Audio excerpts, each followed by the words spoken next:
Hi everyone, this is Christina Barr and you're watching Black Tea News.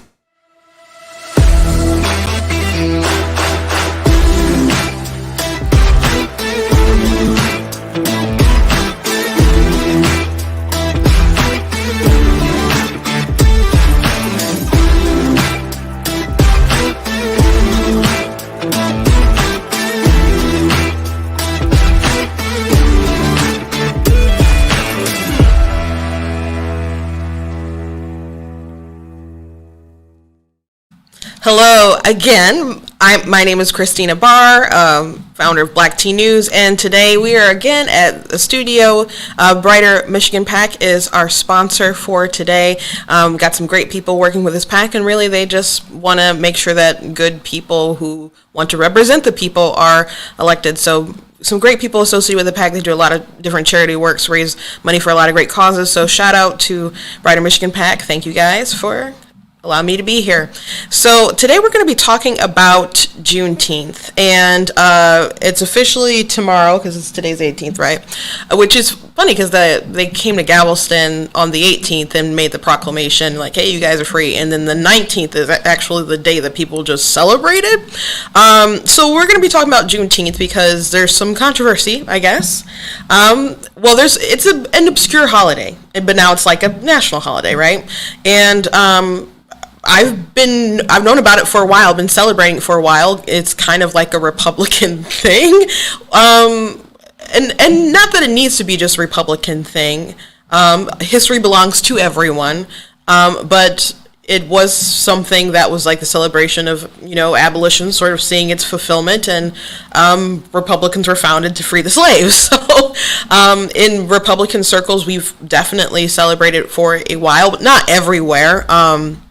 But at least in the Michigan Republican Party, for the past couple of years, I've been to Juneteenth events, sang at Juneteenth events, spoken at Juneteenth events, and will continue to do so, especially as it's more of a mainstream thing. But in like Texas, that's actually like a local holiday, and they've been celebrated for some time. In other southern places, they've celebrated for some time as well. So if you're from the north, maybe it's a little bit more obscure, but it's something that I've definitely known about. But the controversy right now is that it's a little bit, well, not a little bit, you have people on the left who have been using race very divisively for a long while now, but it's like really been rampant as of late. I would say really started to speed up when Obama got in, and now it's really reaching an apex. And so I believe there is a strategic effort that is kind of obvious because they did basically name it like our new sort of Independence Day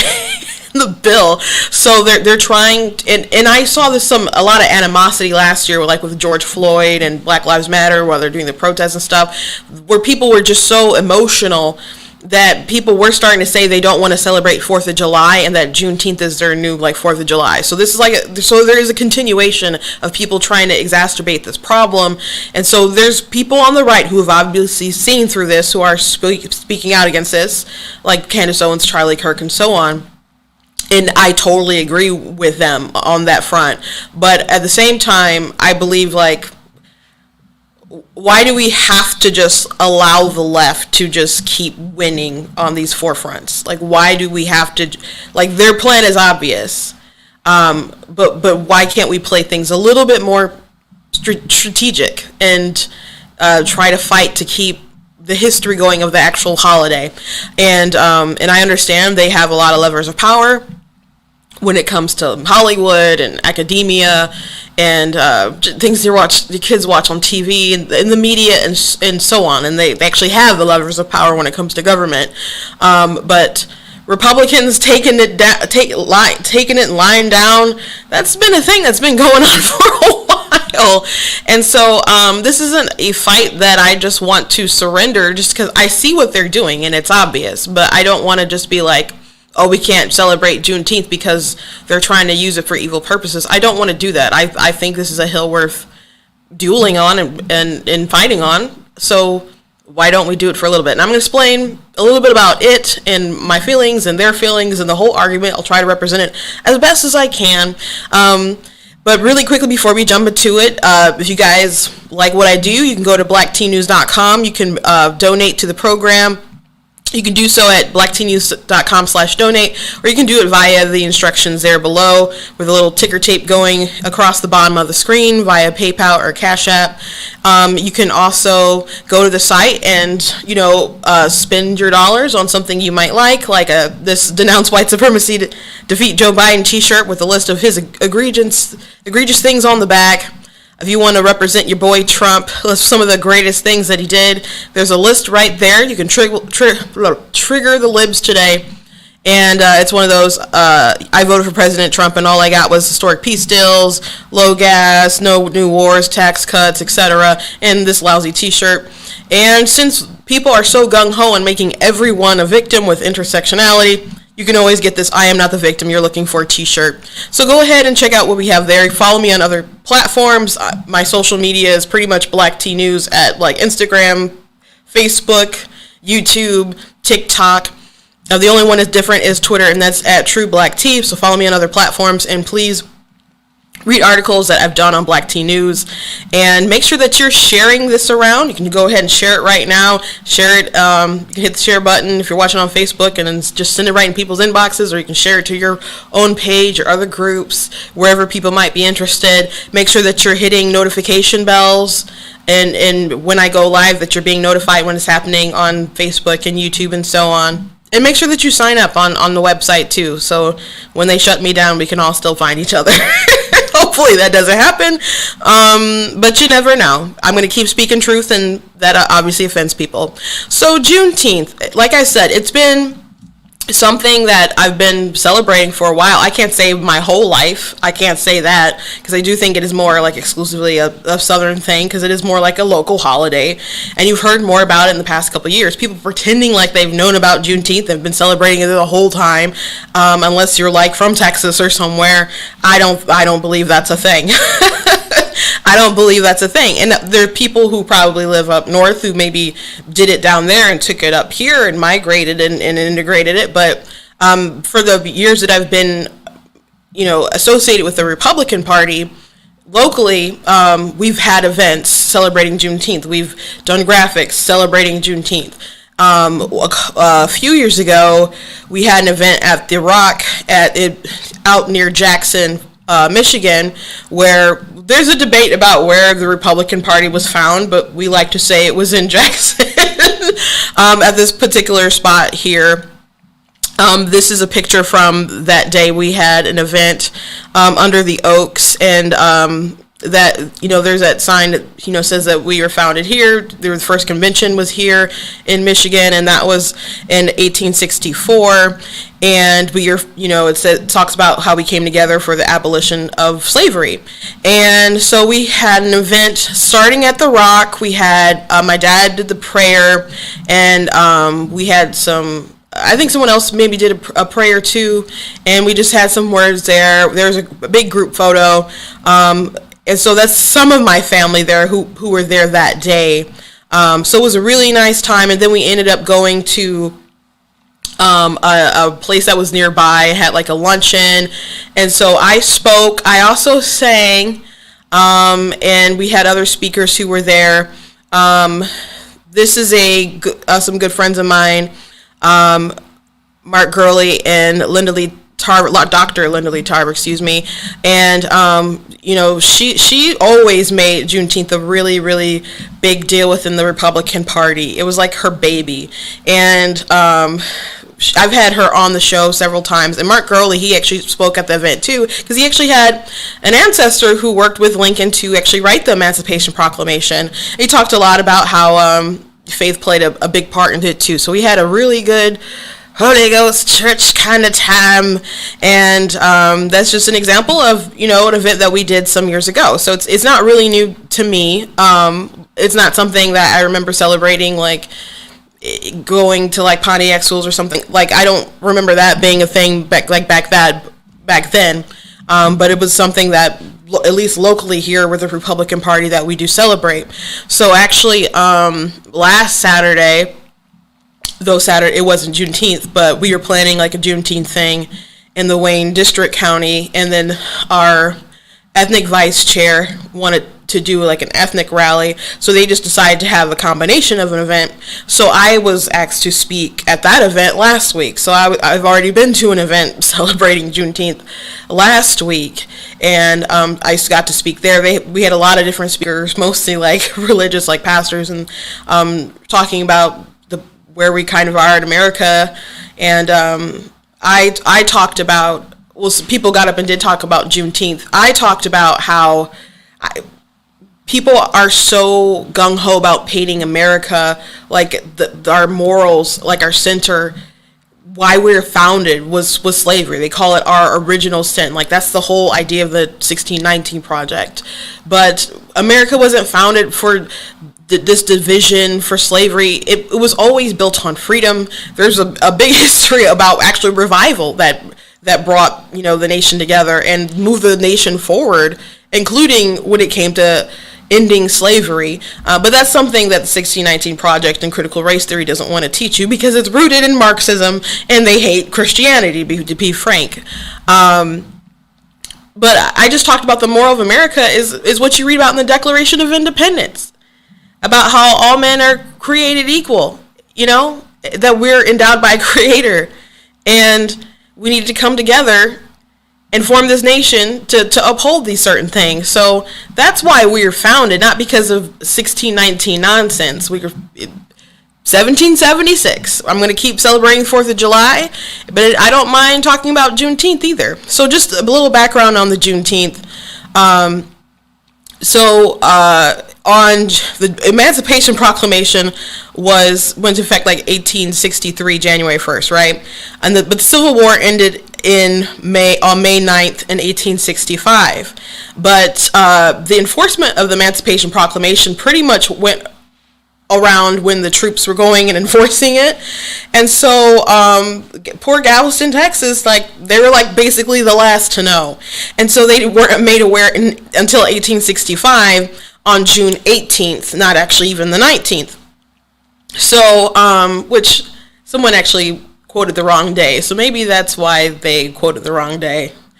Or maybe it was just a slip up. No, it was just a thought that just came to me. But anyway, so on June 18th, they came and were like, hey, you guys are liberated. Like, the war's over, Emancipation Proclamation, all that good stuff. You do not have to be slaves anymore. So the next day, on the 19th, the slaves celebrated in the streets of Galveston. So that's, why people celebrate it, because they're making a holiday, because they say that is the day that it became legit that everyone was free. So it's really a symbolic holiday. Obviously, what happened for those people on that day was not symbolic, and that was the day they were actually liberated. But everything that could have made them liberated was already done before, and it's really about the realization that you are free. And I find it ironic that so many people who want to push it and use it for political purposes want to convince people like me that I'm not free, that I'm oppressed by the system, by systemic racism, that there's white privilege, that there's these oppressors, and all this kind of garbage. And so if I just say something like I am not oppressed, people get upset. People will get upset. One time I was at a convention in Chicago. It was a Comic-Con. I had a booth there. I was selling my books, doing my thing. My sister was there with me, and so we're just, selling, doing our thing. And so someone comes up to me, this very flamboyant man, literally has glitter on him and all this, flamboyant. And so he's like, oh, what's going on here? So I just explain a little bit. And so he starts talking. And so all he knows about me is I'm a black woman doing my thing. And so he starts talking about how he has a group, and so they want to support minorities. And so he asks if I'm queer, and I'm like, no, I'm straight. And he's like, well, you don't have to be gay to be queer. I'm just like, no, I'm super straight. I invented that thing, I guess. Super straight is a hashtag that was on TikTok. They actually took it down and banned the person who started that, but briefly, super straight people were saying they're sick of trans people saying if you're not attracted to us, then you're a homophobe, you're transphobic. And they're like, no, I'm just into the I'm only into the biological person of the opposite sex. So they're like, I'm making a new identity, which is super straight. So that became like a really like a blaze of fire on TikTok. When I first started to join, I thought about doing a video about it, but I saw people like stuff getting taken down left and right, and then you couldn't even use a hashtag, and they banned the person who started it. So that was interesting. But anyway, I was like, no, I'm straight. I'm not queer. And so then he's like, well, we're having this event and we want to uplift black women, and maybe you can come and be a speaker. He doesn't know anything about my ideology. He doesn't know anything. He just knows I'm a black woman who's written some books. And by the way, he didn't like seem like he was ready to buy either. Like, but I'm a black woman, so he just made all these assumptions that I would be a good speaker for this event. So I just listened for a little bit, and then he starts talking about how his group was able to push out Trump and other people from coming to Chicago for like a rally or something. So I'm just kind of like smiling within myself. I'm like, this guy has no idea like who he's talking to, because obviously I'm a Trump supporter. And so so I just let him go on as he's like trying to kind of butter up me to invite me to this thing to be a speaker. And so he starts going on about the patriarchy and how women are like oppressed and all this other kind of stuff. And so when he's done talking, I was like, I don't really feel that I'm oppressed by the patriarchy. And he got so offended. He got so upset. And it was like, go off, queen. He went off. And he's like, I can't believe that I'm going to just end it here, but I can't believe that you don't think you're oppressed by the patriarchy, and the patriarchy is real. And then he like fluttered away, leaving a trail of glitter behind him. Like, I'm not even, well, he did like fluttered is like a joke, but like literally glitter was still like trailing behind him. And so after that was over, I just turned to my little sister and I said, I don't have time to be oppressed. Like, I'm literally out here trying to do my thing. I'm trying to live my life, and I'm trying to succeed. And here comes a man who believes he's, because of intersectionality, maybe he thinks he's higher on the hierarchy than I am. I don't know. But he's probably thinks I'm a minority, he's gay, so we can find something in common because we're all oppressed by the system. And then because I don't buy in, he has to retaliate against me and attack me. So I was at an event one night telling this story on a panel with other black people. It was me, my sister Gina, Terrace Todd, who was the ethnic vice chair at the time of the Michigan Republican Party, and Wayne Bradley, who was the director of urban engagement at the time. And so we were at Wayne State University, and we were having a panel about, like, I think maybe free speech. And so I told this story, and I'm like, I don't have time to be oppressed. And then there was a young woman in the audience. He was like, what? She couldn't wrap her mind around that. Like, she was a little offended about it. And I just explained my position. I'm like, why would you let someone do that? Like, why would you get caught up in that victim mentality? Especially, like, this is America. We live in the greatest nation in the world. And I know that might trigger some people, but it's just absolutely true. And there's so many opportunities that people can have to succeed in this nation if you're willing to put the work in and just grind. And then sometimes just luck can happen. Like, you can get famous for putting your hair in a man bun, and that's no exaggeration. How you spray salt on an item, like, and cook. Like, there's so many ways you can succeed in America today. And I just don't have time to wrap my mind around that mindset of, yeah, I'm oppressed and I can't succeed. It's just really silly. There have been times when I've seen, like, people who have, like, verified check marks over on Twitter. Like, one time there was a news anchor talking about how America is oppressive and how black people are down. I'm like, why don't you specifically tell me how you have been oppressed? And she's like, well, I can't, and she just kept trying to keep it broad. I'm like, no, why don't you tell me specifically? Because you're, like, pushing this ideology. So why don't you tell me? Why don't you tell me? And if it's not something that doesn't encompass all black and brown people or whatever, then maybe you need to look into other, like, maybe it's your zip code, but it's not only black people who live in a zip code or go to a school. There'll be white people and Asians who will go to a school district who maybe don't, because they don't have certain access to education, then they can't get to a certain point in life. But that's not racial. That's economic. Like, why do we have to keep saying these things as if the boogeyman is out to get us? It's just not true today. And if it is true in certain areas, it's illegal, and name it specifically so we can all rise up together and fight it. Because that is something that I think everyone literally wants to do, to fight injustice, but it has to be real injustice that we can point to and fight, not things like implicit bias that's in your head that may not ever manifest. So we need to specifically talk about things. I see my good friend Kathy Burton's here. Thank you, Kathy, for watching. So got some other people watching. Thank you, guys. Appreciate you watching on the stream. So back to Juneteenth. A lot of people don't want us to be free today, yet they want to celebrate / weaponize a holiday that celebrates the revelation of freedom. So it's super ironic. It is super ironic. So I want to get to like some of the pushback from people. Now, Michael Knowles made the case, he's from the Daily Wire, made the case that he didn't believe that Juneteenth should be a national holiday. And I guess I get that, and it's fine that it is. I don't care. I don't need it to be, I guess. I'd still keep going to my Republican events and doing my Republican thing. Like, do I need paid time off or something because of that's not a necessary thing. And there's other, and people have asked, aren't there other really important days? Like, what about the day the Emancipation Proclamation went to effect, or when it was signed? Like, why isn't that a national holiday? And Michael Knowles said probably because of the association with Abraham Lincoln, and they'd have to acknowledge him more than they probably want to. And I think that's probably a good argument, and is probably the reason.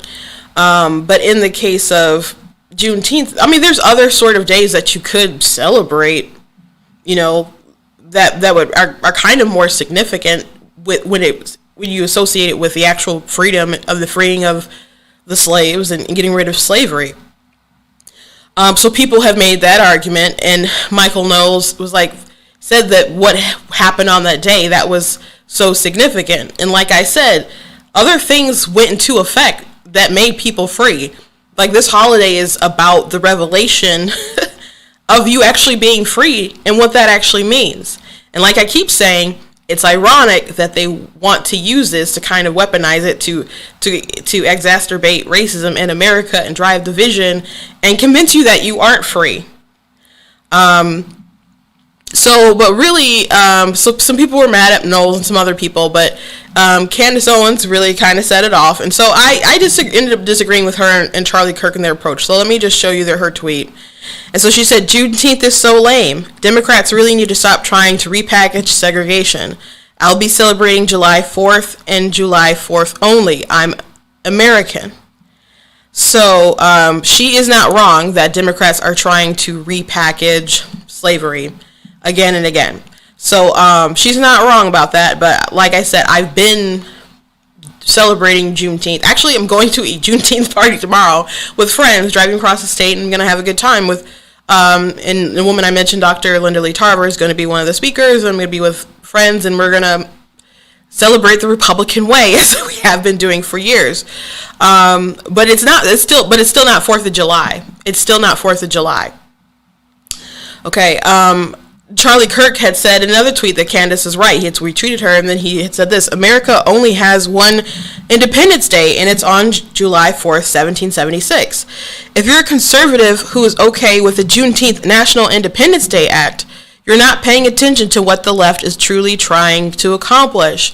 Now, he's totally right as far as it's not cool that it's called Juneteenth National Independence Day Act, because we do only have one Independence Day. And it is pretty obvious that Democrats are playing their hand on what they want to do and how they're trying to weaponize the holiday. And he is right in that point. But I agree with these guys 90% of the time, probably. I don't know. That's kind of high. But But you may agree with people, but you may not necessarily go about the same way that people would. So Michael knows. He acknowledged, he talked about it. I don't know if the show was today or yesterday, but I was just listening into the car on the way over to the studio. And he was saying that we try to outplay the left on some things, but we usually, when we play their game, it doesn't go anywhere. And in trying to repackage, or I don't know, I guess his point was kind of like when you try to like save it in some kind of regard and show their hypocrisy or whatever, they don't care and they just keep doing their thing and it doesn't affect them. So we need to acknowledge what they're trying to do to weaponize this holiday and just kind of not participate. So apparently Michael knows he's ever really participated in Juneteenth. But like I said, I have. It's like, probably more people celebrate it down south. But from what I know, it's really something like the party, the Republican Party has celebrated it. And I also feel like, why do they always have to win? Why do we always have to surrender that ground? He made a case like that with Caitlyn Jenner recently. Kind of like Republicans or conservatives were like, oh, why don't we elect Caitlyn or back Caitlyn? Because the Democrats will come against Caitlyn and will be like, oh, well, he's, they'll go after him, and then Republicans will be like, aha, you guys are the transphobes. But that won't have any sort of meaning or effect because they're hypocrites anyway, so you calling them out for being a hypocrite, they'll just shrug their shoulders. And actually, I think in that particular example, they have reason to be like, Caitlyn's not one of us, because I still remember when Bruce had freshly kind of changed his identity and was on the Ellen show, and they were talking about gay marriage, and he's kind of like, I don't like that. And then Ellen was on like the radio talking to somebody like, that's weird. Like, and Ellen didn't say this, but Ellen's probably thinking like, you're in a dress, sir, like, but you can't get with gay marriage, okay.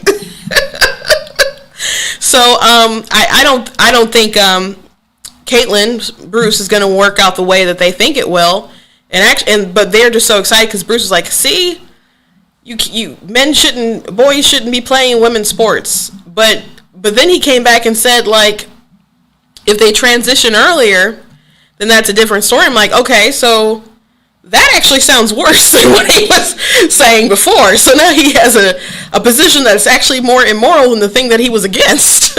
So anyway, Michael Knowles was saying in that case, Republicans trying to play gotcha with the Democrats doesn't work. And in that case, I totally was on him, agreed with that. But in the case of this, I feel that it's different. And if people want to bring up Juneteenth, like I said, we've been in this space, and I don't want to just like stop and give it up. I'm not going to let people just make it like it's the new June, like it's the new 4th of July. I'm not going to let that be a thing, and I hope other people will really be on people to not that be a thing. And I think Republicans, you just kind of have to be annoying about it with people. When I would see people push Black Lives Matter, even in like the height of the George Floyd stuff last year, like when they block out their profiles, when they might say something nice and just have the hashtag BLM, I would be aggressive. People were probably like so annoyed when I came on their page, but I wanted people to know what Black Lives Matter, the group, was associated with. And I would let them know, like, do you know that they're against the nuclear family? Do you know that they want to dismantle cisgender privilege? Do you know this? Do you know their founders are Marxists? Do you know that they're kind of also into witchcraft and believe in, like, that they're kind of channeling, and that's why they say their name. Like, they're into some weird stuff. And then people would say, well, I'm just for, the group, the movement, not the group. And I'm like, well, do you know that they are pushing this narrative that is just totally false? Like, people say that with George Floyd, like, it wouldn't have happened if he was white. Well, white people have died the same way, so that's a lie. And then I bring in police statistics and shooting statistics and all this kind of stuff, because I did not want that to gain any ground. And so I talked about it mercilessly every time it came on my page. So I think Republicans, I just don't think we should surrender the narrative on this kind of stuff. So every time I have been asked to speak, with the exception of, I guess, last Saturday, about Juneteenth, I have brought up abortion because I did this one speech, which I'll put on my website as an article. But I talked about how when we are founded, they said all men are created equal. And they said certain truths are self-evident, but how is it self-evident when you allow slavery? So you have this glaring contradiction. And so, but you have this great idea of America, but obviously you had people who did not live up to it. So it took time for people to catch up to it. And brave men and women, many abolitionists, inspired by great revivals like the Great Awakening and so on, started having change of hearts and minds across the country. And eventually the Republican Party formed, and that really started the push for like abolitionists and stuff. And, it led to a big civil war and all, and in the Emancipation Proclamation and so on. And then I would shift it too, but there's still certain inalienable rights truths that are supposed to be self-evident that we ignore. And so we wanted life, liberty, and pursuit of happiness for everyone, but what about the unborn? So people are celebrating this realization of what should have been when we founded our nation, but we still commit this mass genocide of the unborn who aren't afforded their rights. For what? Convenience? Most of the arguments I see for abortion are based in convenience. And most of the reasons why people get abortions are based in convenience. Like if you're having like a medical emergency that isn't easily solved by or better solved by just inducing, and you have to make a decision whether it's going to be the mom or the child, that's different. Most people don't even argue about that. Though if it was me personally, I think I'd want to just pray to God and hope they both come out, but prioritize the child. But that's my personal decision. But people don't even argue about that. But most people, they get it because they're not ready, because they're not financially secure. And then I've heard stories of people who've gone into those clinics, and they'll say things, they'll coax you into it, like, well, what was your dream? Like, can you afford this child? Like, they'll butter you up and until you're like ready to do it, So I've got an argument that I don't really think that people who go in there truly have informed consent, and I'm going to have a big show on it and have some people in here to talk about it. But that's a subject kind of for another day. But we have a huge issue in our nation with this. And that's where I always kind of shift the topic when I do talk about Juneteenth, because we have this huge civil rights fight of the unborn, people who cannot speak for themselves. So while people are celebrating freedom, that everybody finally got like a chance for life and liberty and pursuit of all those inalienable rights, there's a class of people who aren't afforded that. So it's good to celebrate, what happened in history, but there's still work to do. So most of the time when there's Juneteenth and I have an opportunity to speak, I will speak about that. The last time I spoke last week, I spoke about critical race theory and 1619 Project and things like that. That was my focus last week. But I think there are ways that Republicans can push back and try to at least take a hold of the narrative. And maybe we can't. But that's not an excuse to just surrender. That's not an excuse to just surrender. As a matter of fact, I'm going to make a banner that says, like, it's Juneteenth, it's Go Thank a Republican Day, or just something like that, to do something like that, And there's people who, and the party myth switch is so, I don't understand how it got to the point where people just accept it so much. And it's something I've had to push back a lot on in real life, on Facebook and YouTube, but particularly on TikTok. And there's just no reality basis for it. And even if you start bringing up what the Democrats stood for, what the Democrats did with slavery and segregation, Jim Crow. When people mention like systemic racism, the first thing they mention is redlining. Guess what that happened with the New Deal? That's Democrats too. Like when you mention those things, they'll say like, oh, well, there was the switch. But if you look at like after the civil rights, like only like Strom Thurmond switched, but everyone else pretty much stayed. Like Robert Byrd was a former KKK like recruiter, and he was a mentor to Hillary Clinton. Joe Biden spoke at his funeral, and people say, well, he changed, and it's granted, but I guess. But you guys still voted for him and loved him and supported him when he was a racist Democrat. So the point is that you guys still supported racists. And he was dropping N-bombs till the day he died, man. He was on Fox News. And he said, well, I just realized that he said something about, he's like, my mother told me to love everybody. He's like, but I just realized that there are white N-words and black, there's white N-words too. So to me, it just kind of seems like he opened up his heart to hate more people and just realized, well, it's not just the black people who I don't like who are. It's like there's white people who are just as bad. Like that's what it comes off to me. So I wouldn't like toot his horn, I guess.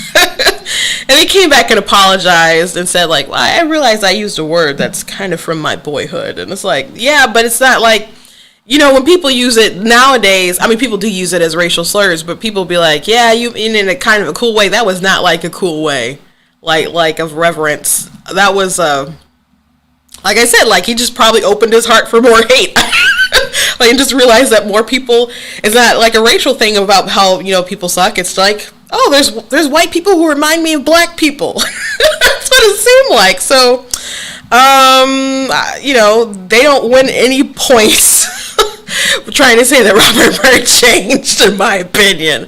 And so when you start talking about people who were Democrat, who did like racist things, and they died Democrat, then they'll say, well, their ideology switched. And I don't buy that either. I don't buy that at all. We're like, well, conservatives, Democrats have changed, or conservatives and liberals.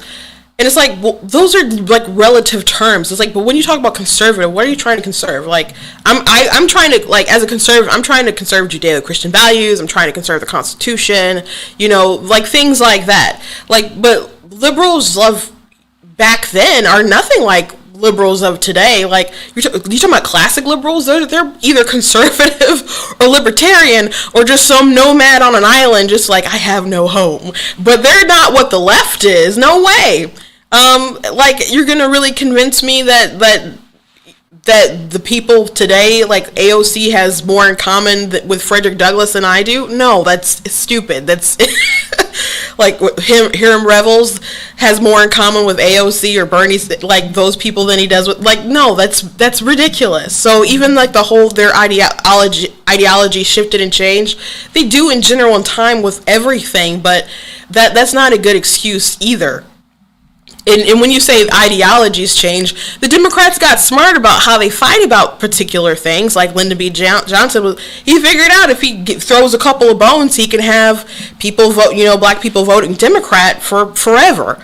So they knew that to change their tactics. Yeah, they saw where the tide was turning, so they shifted some things. But in my opinion, the same kind of ideology that people can have where they can dehumanize like a baby to the point where they can exercise their privilege over it to justify abortion, that's the same kind of mindset you'd have to look at a whole human being slave and say, well, this person is less human, and I can justify it being my slave and me exercising my privilege over theirs. So, and even some of the arguments are, my body, my choice. It's not your body. There's another body inside of it, obviously.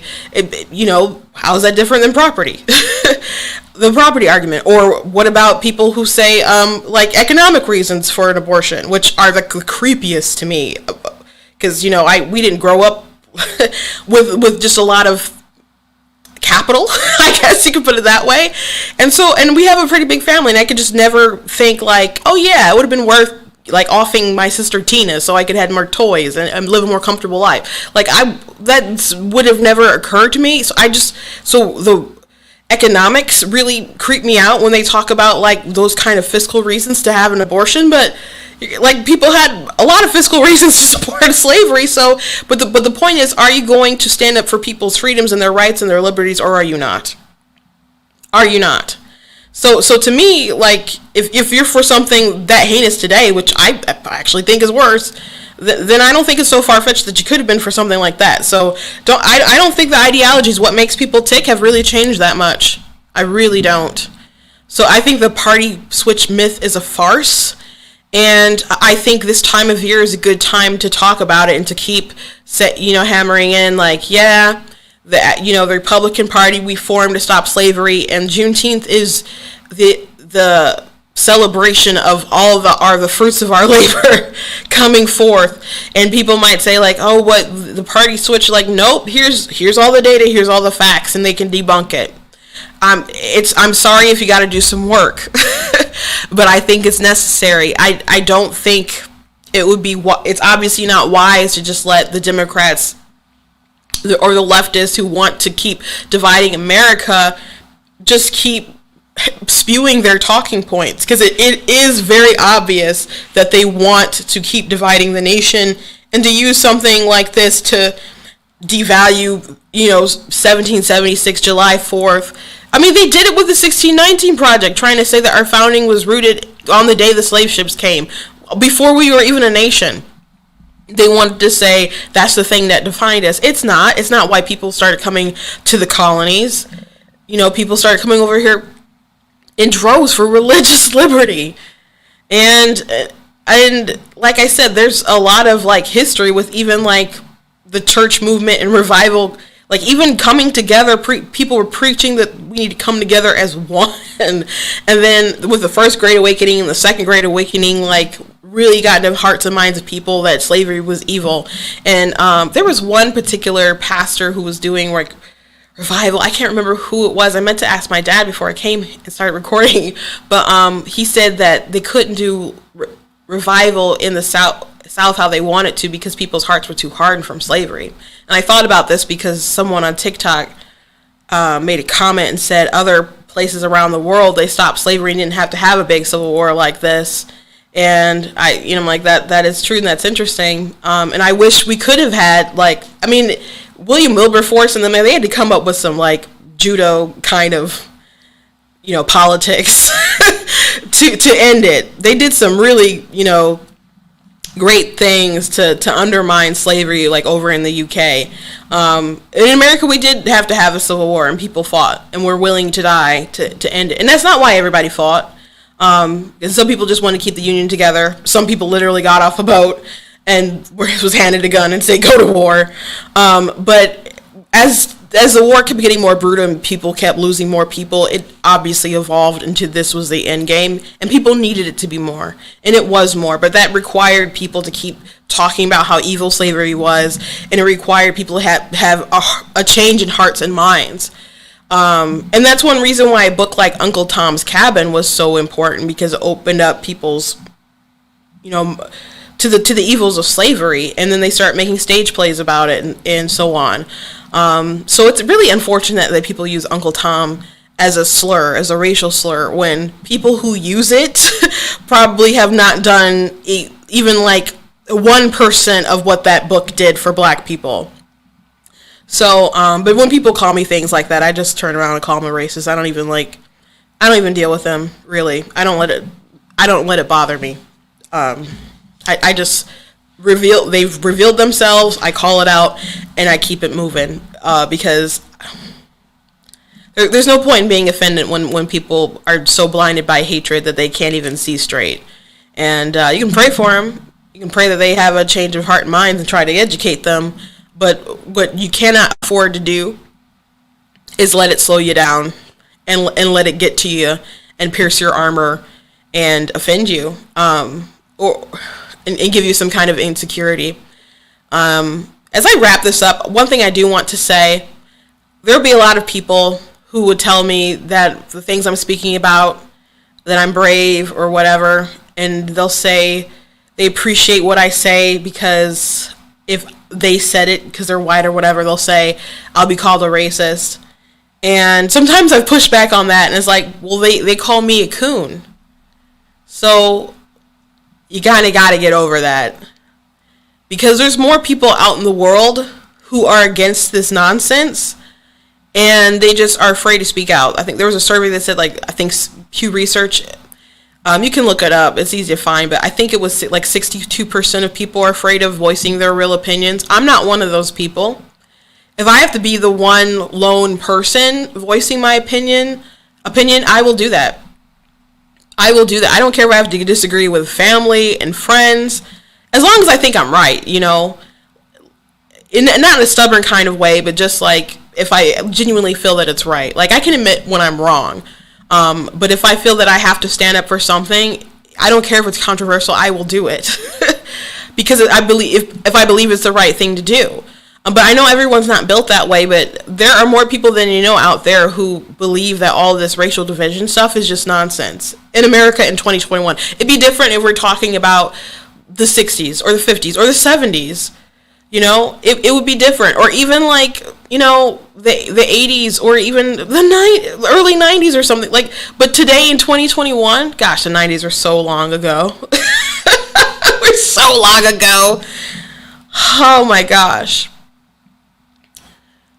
But the world has changed. When I talk to a lot of boomers about like the attitudes that people have today, people who are not even like Republican, or if they are, they're very soft Republican, and they just get so frustrated with the mentality that people have today, as if nothing has significantly changed than in the past.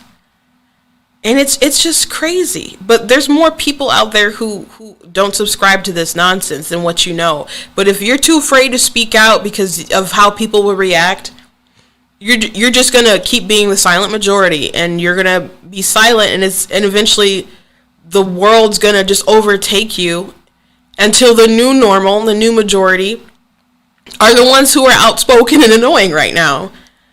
They're gonna keep pushing things. Like critical race theory, that was something that was kind of more like isolated to like, I know, college level courses and stuff like that. And of course that's still bad because people go through the colleges and they're indoctrinated and they get real jobs and they start like bleeding into other places. But it's so rampant now. You know, it's not just, people don't wait to indoctrinate you go to college. They want to do that as soon as you walk through the door. And no, it doesn't say people don't say, oh, we're going to stop doing math, let's talk about critical race theory. That's not what happens, but the principles and the ideology is bled in through other kinds of things. It's on your kids' cartoons. It's, you know, it's what they watch when they on TV. It's the songs that they listen to. It's just everywhere. When you go to work, the different trainings that they have, when you go to the museums, the African American History Museum, I've talked about this several times, about the whiteness list. It's everywhere. And if we don't speak up against this stuff, I don't care if someone calls you a racist. I don't care if you're scared that it'll happen. You have to speak up against this stuff. You just absolutely have to. So, I can't be I don't mind being the only one, and I will be the only one if I have to, but we're not going to win if I am the only one. And I know I'm not the only one, and there's other voices. I mentioned Candace Owens earlier, and like Charlie Kirk. I didn't like their way of how they went out about whatever, but they're not wrong. They're not wrong. And I would handle things differently. And Charlie saying like, you know, the GOP, you know, if they're not paying attention to what they're trying to do. I think we still need to celebrate, you know, in Juneteenth and keep having our events and talking about this stuff, but we need to direct it toward the things that people need to know. And we can't let them hijack. It's here, it's signed. It's here, it's signed. But we can't just surrender the high ground. And I know he won't. I know he won't. I know Candace won't. But I just want everyone else to know that we still have to hold our ground. We need to fight on these fronts. So, in closing, and I'm about to wrap it up, we have to be brave and push back against this stuff. I do think that Juneteenth, it's, like I said, I don't think that it necessarily needs to be a national holiday, but it is. It is, and it's something that Trump wanted to. But it is something that I've celebrated for a while. And that they've celebrated more down south, and it is like a local holiday in Texas and so on. And now it's going to be a thing that people talk about more. But if you want to participate and not be overthrown with, these people who want to push racial divisions, then you need to hunker down and take charge of it. Like I said, I don't miss a beat relaying these things to the real civil rights movement and crisis of our time, which is the unborn, and the genocide of that. I will mention that. I will make memes, I guess infographics or something. Memes sound. I know a meme is just like a picture with words, basically, but I know it still sounds like too unserious for the topic. So I'll make graphics about that. Put that out. I'll put out graphics to say like, hey, Republicans are the ones that did this. This is our history. And history belongs to everyone, but people need to know. I think it's important to know like who was on what side of history. And the left knows it because they're trying to convince you that it wasn't them. People claim critical race theory is about accurate history, yet they've whitewashed history and don't even want to tell you who was responsible or what party was responsible for certain things that passed. That's crazy. They're the ones who have whitewashed their own history. They're the ones who have done that. So we can't let them win. So we have to keep pushing back. And like I said, I don't care if you don't want to be called a racist or whatever. You just buck up and you speak the truth. Because if we do all stand up and say no, then we can stop this. But they've played a very long game in our schools, in our institutions, in Hollywood, and the government. They've played a very long game, and I'm sick of losing. So if I gotta be the Jordan, I'll be the Jordan. But it's a team effort. It's a team effort, and let's fight this together. Let's seriously fight this together. So that is all I have for today. But in closing, I do want to say this. If you live in Michigan, go get a job right now. Go get a job right now. They're eliminating the $300 that you would get for like unemployment. That went through the House. It's gonna go through the Senate, and there's a good chance, like a 99.999% of the chance, that the governor, Whitmer, will veto it. But if she does that, that will be her choice. It'll be an unwise choice. But she does a lot of unwise things, so that's not like new information. But if they try to override it, which I don't know if that'll be a thing, because people have tried to do bills that she has vetoed, and then people are like, well, I can't override the governor of my party. So I don't know if it will pass that far, but eventually the benefits the benefits that are keeping people from working will end, and you want to make sure that you have a job. So just buck up and go get one, because you don't know when there's going to be a rush. So go get yourself a good one that's paying a good wage right now that you'd be qualified for. Especially if you're a low-skilled person, you can find a job where they're paying you like $14, $15 an hour, like you've been complaining about. So I would go rush to go find a job if you can in Michigan. And other places are requiring that you, like in Florida, now they're requiring that you have to like prove that you've been looking and stuff, which is how unemployment is usually supposed to work. But they like waived that off because of COVID, and they've done some really crazy things